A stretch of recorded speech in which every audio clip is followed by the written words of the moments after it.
Chapter 3. The Long Walk Home. Instead of calling his wife to come get him, George decided to walk home the 2 or so miles from the repair shop. He walked more today than he had in several years, but at this point he didn't feel like talking to anyone, especially his wife. Car in the repair shop for 2 weeks, he thought. What else could go wrong? He was near his breaking point. Just last night his wife had told him she was unhappy in their marriage and that George's negativity was making the entire family miserable. She had given him an ultimatum. Change or it was over.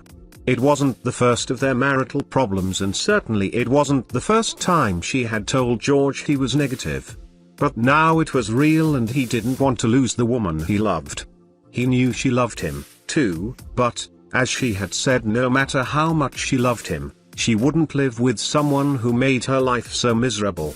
He vowed to change, but for the first time in his life he was at a loss. He felt like his life was spinning out of control and he couldn't do anything to stop it.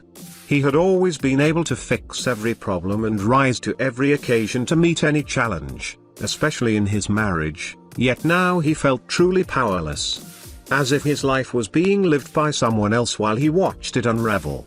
That night he had yelled to the heavens asking for help and had woken up with a flat tire. Some help, he thought. Just one more problem I don't need right now. George walked briskly, hoping to get home in time to read the kids a book. It was one of the few things he enjoyed doing and it was something they loved as well.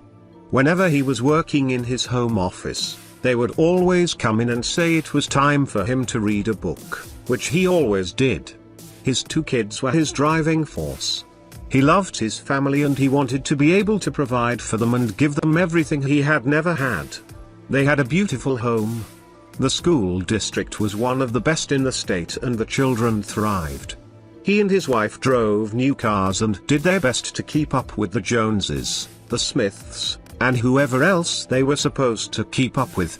Yet with this family also came great pressure and responsibility.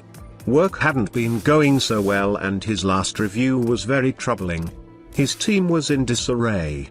Their productivity was in the toilet and George had been told that if he didn't get it together, he would be replaced. For the first time in his life his job was in serious jeopardy. So as George walked, he thought of his family, his wife's ultimatum, and his job. He was in danger of losing it all, and the car problem was the final straw. Something good has to be coming my way, he thought. It can't continue like this or else I'm done. My life wasn't always like this. He shouted to the stars. I was a young go-getter once. Everyone talked about my great potential. I was a rising star in my company. My future was bright.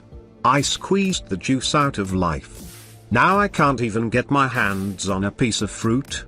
I can't take this anymore. He yelled. Please help me. He shouted as he looked up to the moonlit sky. The air was silent and George heard nothing except the sound of his own breath. He was waiting for something. A word, a sound, a bolt of lightning. He wasn't sure what, but something.